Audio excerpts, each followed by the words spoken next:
Of all the arguing conversation last week, Father Time, he's got to end it now, it's over, because he had a bit of a slump. What was your thought process on hearing all of that? Are you in agreement that maybe we're looking at the end? Minutes. I said it was too many minutes. He was playing too many darn minutes. I actually was covering that game, and he was playing 35 something minutes, and I'm all for him playing every game. That's not. Vince Carter just said what no one else in the league has had the guts to say, and the mainstream media hasn't picked it up yet. He stared straight into the camera, dropped the phrase fake dominance, and suddenly the basketball world went completely silent. This wasn't a slip-up. This wasn't a misquote. This was a deliberate, calculated call-out, and the target was none other than LeBron James. So what pushed a legend like Carter to speak this boldly? What did LeBron say that sparked this reaction? And the real question, is Carter even wrong? Stick around, because by the end of this video you'll never look at the GOAT debate the same way again, and you won't want to miss a single second of this breakdown. Some LeBron James. Yeah. You know they're gonna happen. He the GOAT. He the GOAT. He's not. Say it with me. He's not. He the GOAT. He's not. I just got off the phone with MJ last night just to remind him. You should have hung up on him. I hung up on him. Yeah. Say the GOAT. The blasphemy coming out of your mouth right now. Okay, it's okay. You can believe that. You can believe that. The man still going strong 21. But we'll do. I'm sure. You know what? Right. The first LeBron topic don't need to be nobody. Don't need to be nobody there. Here's what's going on. Let's rewind to early 2025, the exact moment the spark was lit. LeBron James, true to form, found himself at the center of a conversation he didn't start, but one he certainly fanned into flames. During a casual sit-down making waves on social media, a journalist asked a simple question. At this stage of your career, looking back, who truly challenged your dominance? Most players in that position would play it safe. Name a few peers, chuckle, give credit where it's due. That's the diplomatic route, the one legends take when cameras are rolling. LeBron didn't. He leaned back, took a deliberate breath, and with that quiet confidence that can read as brilliance or arrogance, he said, honestly, not many. I've been the best player on the floor in almost every environment I've walked into. That's just the truth. And then, just to make sure the point hit, he casually mentioned the GOAT debate.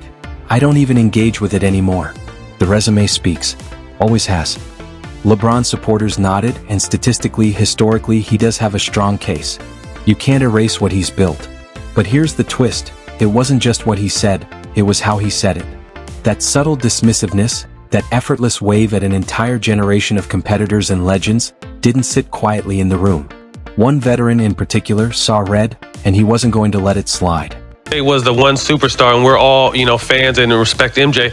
We never got to see the other side of Mike. We saw gay Mike, we saw Mike selling shoes, and we didn't see nothing else. We seen the crying Jordan face. That was it. You know what I mean? So to be able to get the behind the scenes and almost like a social media look at what the Bulls are going through back then in the late 90s in their runs, what are your thoughts on that? So it's crazy because for those who didn't play against him or wasn't far. Before we go any further, here's what you need to know about Vince Carter. This isn't a guy who runs his mouth for clout or chases headlines. Since retiring, he's been the definition of class, showing up to events, supporting younger players, keeping positive, and staying in his lane. He's genuinely one of the most respected figures in basketball, which is exactly why what he did in 2025 landed so differently. It all started with a podcast appearance, on a smaller platform, not a mainstream outlet, which is probably why it didn't explode immediately. Carter walked in, laughing, relaxed, his usual energy intact. Then the host brought up LeBron's comments, and suddenly something shifted. Carter paused like he was deciding whether to speak, and then he said it. Look, I respect what LeBron's done. No question. But when you talk about dominance like nobody was ever really there, like the competition wasn't real, that bothers me. I was there. A lot of us were there. And it wasn't fake. The host pushed him further, and Carter leaned in, eyes on the camera, delivering the words that would shake the basketball world. What LeBron sells to the public and what actually happened on those courts, sometimes those are two very different things. I'm not going to validate fake dominance. Just two words, fake dominance, and within hours, clips were everywhere. By the next morning, fan pages, Twitter, YouTube breakdowns, group chats, all of it was alive. Everyone had an opinion, picking a side. LeBron supporters came out swinging. Comments like, Vince Carter averaged 20 points in his prime and disappeared in the playoffs. Zero room to talk. People were pulling stats, team records, and injury histories, basically building a case to discredit him. But then came the surprise. Massive support for Carter, from casual fans and hardcore vets alike. Former players quietly co-signed the sentiment, liking posts, sharing clips, dropping subtle comments. Carter didn't just land a punch. He gave voice to every veteran who had been thinking the same thing for years. The more the clips spread, the bigger the narrative grew. This wasn't just a quote, it was a generational reckoning on how legacy is shaped in the social media era. Old interviews resurfaced. Clips that once seemed minor now carried weight. Carter had long spoken diplomatically about the NBA storytelling machine smoothing over real competition. LeBron, in previous comments, had praised Carter for his entertainment and dunking, not his toughness. That framing, intentional or not, struck a nerve. And in the podcast, the pause before Carter said fake dominance suddenly made total sense. It wasn't about one comment. It was years of quiet frustration finally surfacing. LeBron didn't respond publicly, but someone in his camp did.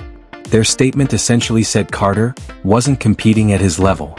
That single line obliterated any goodwill. Carter had a 22-year career, electrifying talent, unmatched skill, but suddenly the narrative implied he wasn't on LeBron's level. Social media erupted. Disrespectful started trending alongside fake dominance. The original GOAT debate was buried under a new, uglier conversation. Carter didn't need to respond, the internet was doing it for him. But what he cracked open wasn't just about LeBron. It was about the social media era and legacy. How much of a player's story is about what they did versus how the narrative is controlled? LeBron has one of the most sophisticated personal brand infrastructures in NBA history. Documentaries, media relationships, social platforms, and business partnerships all shaping his story. For players like Carter, who competed before this machinery existed, it can feel like history is being rewritten in someone else's handwriting. Does that make LeBron's greatness fake? Absolutely not. The talent, the longevity, the moments, they're real. But there's a difference between greatness and the performance of greatness. Carter said what many veterans had been whispering privately for years. Finally, it was public. Here's the bottom line. Vince Carter didn't risk his decades-long reputation to throw a random punch. When a man of his stature speaks publicly, it demands attention. Whether you side with LeBron or Carter, this conversation just got louder, and it isn't going away. The GOAT debate will continue, but questions about dominance, narrative control, and who gets remembered are here to stay.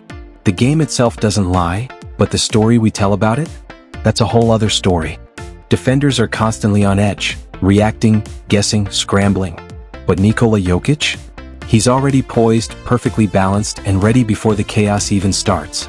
Then comes the magic touch. Around the rim, he's untouchable. Floaters, push shots, half hooks off the glass from angles that shouldn't work. Defenses are willing to let these shots happen. They seem low percentage. But for Jokic, nothing is low percentage. Every pass he touches, no matter how sloppy, becomes opportunity. Every awkward catch transforms into points. His hands handle it all with a calm efficiency that seems impossible. A 7-footer executing floaters like this? Unreal. This isn't a streak of confidence. It's skill layered upon skill, possession after possession. Defenders face impossible choices: protect the rim, cover passing lanes, or guard space. Jokic doesn't care which you pick, he thrives either way. His true edge isn't just size or strength, it's his mind. He sees the game differently, passing lanes before they exist, rotations before defenders commit. By the time the help arrives, he's already made the right play. Pressure doesn't faze him. Traps don't rush him. Everything he does is calm, deliberate, controlled. Denver's offense is built around this genius. Every cut, every spacing, every shooter movement flows from his vision. Double team him? The cutter has vanished before you even react. Step off him? He's draining the shot. Switch defenders? He hunts the mismatch instantly. The system doesn't just complement him, it amplifies him. That's why Denver is consistently one of the league's most efficient teams. Not chaos, not pace, but purpose on every possession. Guarding them doesn't feel like guarding one man. It feels like chasing an entire system that always seems one step ahead. Most NBA greats eventually hit a wall. Explosiveness fades, speed drops, the game catches up. Not Jokic. His dominance is timeless. Touch, timing, strength, intelligence. Those don't age. Right now, he's playing the peak of his career, and there's no cliff in sight. The league spent years waiting for a breaking point, a playoff exposure, a physical flaw. It never came, and it won't. This isn't just MVP-level basketball. This is a pursuit of perfection, the most precise, efficient, intelligent version of the game. A player without glaring weaknesses, untouchable by any scheme, unstoppable with no decline on the horizon. The NBA feared someone exactly like him, and now that fear is reality. Nikola Jokic isn't just dominating the league, he's redefining what dominance even looks like, and history is still trying to catch up.